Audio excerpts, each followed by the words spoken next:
Hi guys, അങ്ങനെ പുതിയൊരു വ്ളോഗിലേക്ക് എല്ലാവർക്കും സ്വാഗതം. അപ്പോൾ നമ്മുടെ ഇന്നത്തെ വ്ളോഗ് എന്താണെന്ന് വെച്ച് കഴിഞ്ഞാൽ ഹൗ ടു സ്വിം, നീന്തൽ അറിയില്ലാത്തവർക്ക് വേണ്ടിയിട്ടുള്ളൊരു ചെറിയ വ്ളോഗ് ഇത്. അപ്പോൾ ഈ ഒരു വീഡിയോ ആദ്യം തൊട്ട് അവസാനം വരെ കാണണം, നീന്തൽ അറിയില്ലാത്തവർ. എന്താണെന്ന് വെച്ച് കഴിഞ്ഞാൽ നമ്മൾ ആദ്യം തന്നെ സ്വിമ്മിങ് പഠിക്കാൻ പോകുന്ന ഒരു വ്യക്തിയാണെന്നുണ്ടെങ്കിൽ ആദ്യം നമ്മൾ സേഫ്റ്റി ആയിരിക്കണം നോക്കേണ്ടത്. അതായത് ചങ്കോളം ഹൈറ്റുള്ള ഏതൊരു കനാലോ പുഴ നമ്മൾ നോക്കുന്നില്ല, ഒഴുക്കുള്ളതുകൊണ്ട് പുഴ കുറച്ച് ഡേഞ്ചറാണ്. പക്ഷെ എന്നാലും പരിചയമുള്ള പുഴയാണെങ്കിലും കുഴപ്പമില്ല ഒഴുക്കില്ലാത്ത സമയങ്ങളിൽ. പിന്നെ മെയിനായിട്ട് കാര്യം നോക്കണമെന്ന് വെച്ച് കഴിഞ്ഞാൽ നമ്മൾ ആദ്യം വെള്ളത്തിനോട് അധികം പേടി ഉണ്ടാവരുത്. ആഴത്തെ വെള്ളം ആയതുകൊണ്ട് നമ്മൾ പേടിക്കേണ്ട ആവശ്യം ഉണ്ടാവില്ല. പുറകെ കുറച്ച് അൺവാണ്ടഡ് നോയ്സ് കാര്യങ്ങളുടെ കാര്യമായിട്ട് നമ്മുടെ ഫ്രണ്ട്സ് തന്നെയാണ്. നമ്മുടെ വീടിൻ്റെ അടുത്തുള്ളൊരു കുളത്തിൽ വന്നേക്കണേ ആ ശ്രദ്ധിക്കണ്ട. ബാക്കി അവർ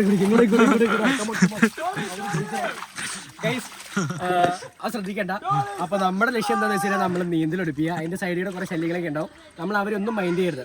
അപ്പൊ എന്താ ചെയ്യേണ്ടതെന്ന് വെച്ച് കഴിഞ്ഞാൽ നമ്മൾ ആദ്യം വെള്ളത്തിൽ ഇറങ്ങിയിട്ട് വെള്ളത്തോളൊരു പേടി മാറ്റാം. ചിലർക്ക് മൈൻഡ് ഉണ്ട് വെള്ളത്തിനടിയിൽ വല്ല പിടിച്ചോണ്ടുള്ള സാധനങ്ങൾ ഉണ്ടോ.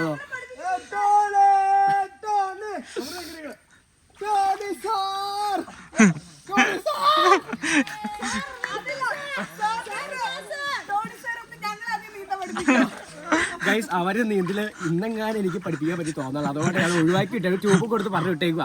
ഭയങ്കര ശല്യങ്ങളാ. അപ്പൊ നമ്മളെ കാര്യത്തിട്ട് പറ്റേ. അപ്പൊ നമ്മൾ ആദ്യം വെള്ളത്തിൽ ഇറങ്ങുക. വെള്ളത്തിലൊന്നും ജസ്റ്റ് കണ്ണു തുറന്ന് നോക്കുക. വെള്ളത്തിനടിയിൽ നമുക്ക് വിസിബിലിറ്റി ഉണ്ട്. പിന്നെ ചെളിവെള്ളമൊക്കെ ആണെങ്കിൽ നമ്മൾ നോക്കേണ്ട ആവശ്യമില്ല. അവിടെ പോയി നീന്തൽ പഠിക്കാനും ഞാൻ പറയുന്നില്ല. അപ്പോൾ നേരെ വെള്ളത്തിൽ ഇറങ്ങുക. പിന്നെയുള്ള വീഡിയോ ഞാൻ വെള്ളത്തിൽ തന്നെ വെച്ച് കാണിച്ചു തരാം. അത് കാരണം കരയിൽ കാണിക്കാൻ ജസ്റ്റ് ബേസിക്സ് കാണിച്ചു തരാം. ആദ്യം നമ്മൾ വെള്ളത്തിൽ ഇറങ്ങുമ്പോൾ നേരെ മുങ്ങുക. നമ്മൾ ചങ്കവളം ആഴമുള്ളൊരു കുളത്തിലോ കനാലിലോ പോവാളോ ഞാൻ പറഞ്ഞിട്ടുണ്ടായിരുന്നു. അപ്പോൾ ആ ജസ്റ്റ് വെള്ളത്തിൽ മുങ്ങുക, ഒന്ന് സ്റ്റേബിളായിട്ട് പൊങ്ങി കിടക്കുക. മീൻസ് ജസ്റ്റ് ഇങ്ങനെ മുങ്ങി കിടക്കുക. നമ്മുടെ താഴ്ഭാഗം ഒരയാത്ത രീതിയിലും വെള്ളത്തിൽ നടുക്കുക രീതിയിൽ നമ്മൾ പൊസിഷൻ ഒന്ന് ബ്രീത്ത് എടുത്തിട്ട് നമ്മൾ നേരെ നിൽക്കുക. അത് കഴിഞ്ഞിട്ട് ജസ്റ്റ് കൈ നമ്മൾ മീനൊക്കെ നീന്തലല്ലോ, നമ്മൾ മീനൊക്കെ നീന്തൽ ഈ ഒരു പൊസിഷനാണ്. അതിന് പകരം നമ്മൾ നേരെ കൈ രണ്ടും സ്പ്ലിറ്റ് ചെയ്ത് കൈ ഇതുണ്ടോ ഈ ഒരു പൊസിഷനായിരിക്കണം നീന്താൻ നേരത്തെ.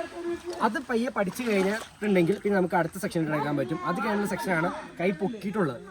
ഇതായിരിക്കും അതിൻ്റെ പൊസിഷൻ പോണത്. അതായത് ഈ ലെഫ്റ്റ് കൈ എടുക്കുമ്പോൾ നമ്മൾ റൈറ്റിലേക്ക് തിരിക്കണം തല. അത് എന്തിനാണെന്ന് വെച്ച് കഴിഞ്ഞാൽ ബ്രീത്ത് എടുക്കാൻ വേണ്ട. വെള്ളം നമ്മൾ ഇവിടെ ആയിരിക്കും. അപ്പോൾ ബ്രീത്ത് നമുക്ക് ഇവിടുന്ന് ശ്വസിക്കാൻ പറ്റും. തിരിച്ച് ഈ സെയിം പൊസിഷൻ ഇതായിരിക്കണം പൊസിഷൻ. അപ്പൊ ഞാൻ ഈ വെള്ളത്തിൽ വെച്ച് കാണിച്ചു തരാൻ ബാക്കിയുള്ളത്. ഓക്കെ. അപ്പൊ ഗൈസ്, നമ്മളിപ്പോ ഞാനിപ്പോ ഒരു കുളത്തിൽ, വീടിന്റെ അടുത്തൊരു കുളത്തിലാണ്. ഇവിടെ നല്ല ആഴമുണ്ട്. എനിക്ക് നീന്തൽ അറിയുന്നതുകൊണ്ട് എനിക്ക് ഈ ഒരു കുളം കുഴപ്പമില്ല. ഇവിടെ ഇങ്ങനെ ഒരു പടിയുണ്ട്. അപ്പോൾ നിങ്ങൾ പോകുന്ന കുളത്തിൽ ഈ ചങ്കോളം ഹൈറ്റുള്ളൊരു സ്ഥലത്ത് പോവുക. എന്നിട്ട് ഫസ്റ്റ് ജസ്റ്റ് മുങ്ങി നോക്കുക. ഒന്ന് ഫോൺ മുക്കണം കേട്ടോ. വെള്ളത്തിൽ മുങ്ങി നോക്കിയതുപോലെ ജസ്റ്റ് ഒന്ന് നോക്കുക. അത് നമ്മുടെ പേടി മാറാൻ വേണ്ടിയിട്ടാണ്. ബിഗിനേഴ്സ് ആകുമ്പോഴത്തേക്ക് അങ്ങനെയുള്ള കുറച്ച് പേടികളൊക്കെ ഉണ്ടാവും. വെള്ളത്തിനടി നോക്കി കഴിഞ്ഞാൽ വെള്ളത്തിൽ താഴെ ഒന്നുമില്ല നമുക്ക് കൺഫേം ആയി കഴിഞ്ഞാൽ കുറച്ച് ധൈര്യം വയ്ക്കും. അതിനുവേണ്ടി ഞാൻ കാണിച്ചാണ്. അപ്പോൾ എന്താ വെച്ചാൽ ഞാൻ വെള്ളത്തിനടിയിൽ ഫോൺ മുക്കണില്ല. കാരണം ഗോപ്രോയും നമ്മുടെ കംപ്ലൈൻ്റ് ആയിപ്പോയി. പിന്നെ ഫോൺ മുക്കാൻ ചെറിയൊരു പേടിയുണ്ട്. കാരണം എന്താണെന്നല്ല, ഇപ്പോൾ കുറച്ച് ക്ലാരിറ്റിക്ക് ഇഷ്യൂ വന്നുകൊണ്ട് ഞാൻ ഈ ഫോൺ മുക്കണില്ല. നമ്മൾ മുകളിൽ നിന്ന് കാണിച്ചു തരാം. അപ്പോൾ ആദ്യം എന്താണെന്ന് വെച്ചാൽ നമ്മൾ നേരെ ബ്രീത്ത് എടുക്കാനുള്ളതാണ് ആദ്യത്തെ മെയിൻ പരിപാടി. ബ്രീത്ത് എടുത്തതിന് ശേഷം നമ്മൾ നേരെ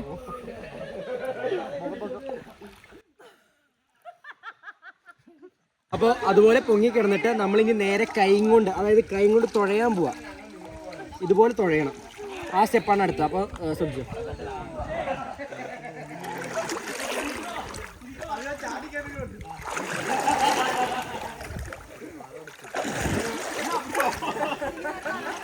ആദ്യത്തെ തവണയൊക്കെ നീന്താൻ ശ്രമിക്കുന്നവർ ചിലപ്പോൾ മുങ്ങിപ്പോയേക്കാം. അത് നമ്മൾ കാര്യമാക്കണ്ട. നമ്മൾ കൂടുതൽ പരിശീലിക്കുമ്പോഴാണ് നമുക്ക് നല്ലോണം നീന്തൽ പഠിക്കാനായിട്ട് പറ്റുള്ളൂ. വെള്ളത്തുള്ള പേടി നമുക്ക് മാറ്റിയെടുക്കാൻ പറ്റുള്ളൂ. ഈ ഒരു സ്വിമ്മിങ് ഇനി പഠിക്കാൻ പോണത്. അപ്പോൾ അത് നേരെ ശ്രദ്ധിച്ചോ. നേരെ ബ്രീത്ത് എടുക്കുക.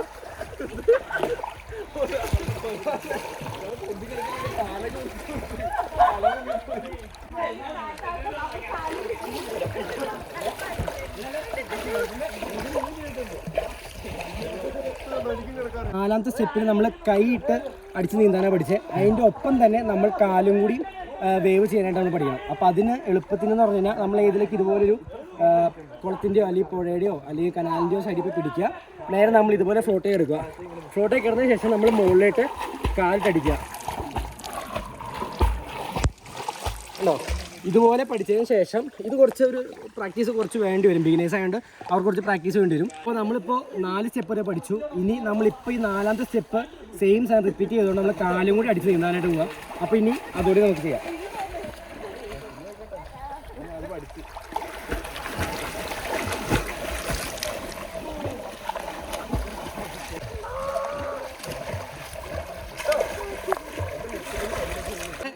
നീന്തലിന്റെ ബേസിക്സ് കഴിഞ്ഞു. ഇതിനകത്ത് മെയിൻ ആയിട്ട് നോക്കണം നമ്മൾ സേഫ്റ്റിയെ നോക്കണം. നീന്തൽ പഠിക്കാൻ പോകുന്ന സമയങ്ങളിൽ ഏതിലൊക്കെ ഒരാൾ നമ്മുടെ ഫ്രണ്ടോ ആരെങ്കിലും ആയിക്കോട്ടെ അവർക്ക് നീന്തൽ അറിയുന്നൊരു വ്യക്തി ഉണ്ടെങ്കിൽ നമുക്ക് കുറച്ചും കൂടി സേഫ് ആയിരിക്കും. ഇപ്പം എന്തെങ്കിലും ഒരു ചെറിയ അപകടം വന്നാൽ തന്നെ രക്ഷിക്കാനോ അല്ലെങ്കിൽ പിടിച്ച് കയറ്റാനോ ഒരാളുണ്ടെങ്കിൽ അത് നല്ലതായിരിക്കും. അപ്പോൾ അത് നമ്മൾ നോക്കണം. അപ്പോൾ ഗൈസ് എൻ്റെ ഈ ഒരു ചെറിയൊരു വീഡിയോ എല്ലാവർക്കും ഉപകാരമായി എന്ന് വിചാരിക്കുന്നു.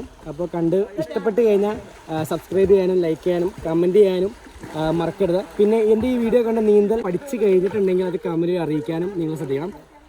പിന്നെ വേറൊന്നുമല്ല, സ്റ്റാർട്ടിങ് ടു എൻ്റെ ഈ വീഡിയോ കാണുക, അതാണ് മെയിനായിട്ട്. 5 സ്റ്റെപ്പായിട്ട് അതിനകത്ത് കാണിച്ചു തന്നാണ്. അപ്പോൾ ആ 5 സ്റ്റെപ്പും ആദ്യം മനസ്സിലാക്കിയ ശേഷം മാത്രം 1 by 1 ആയിട്ട് ഓരോന്ന് ട്രൈ ചെയ്യുക.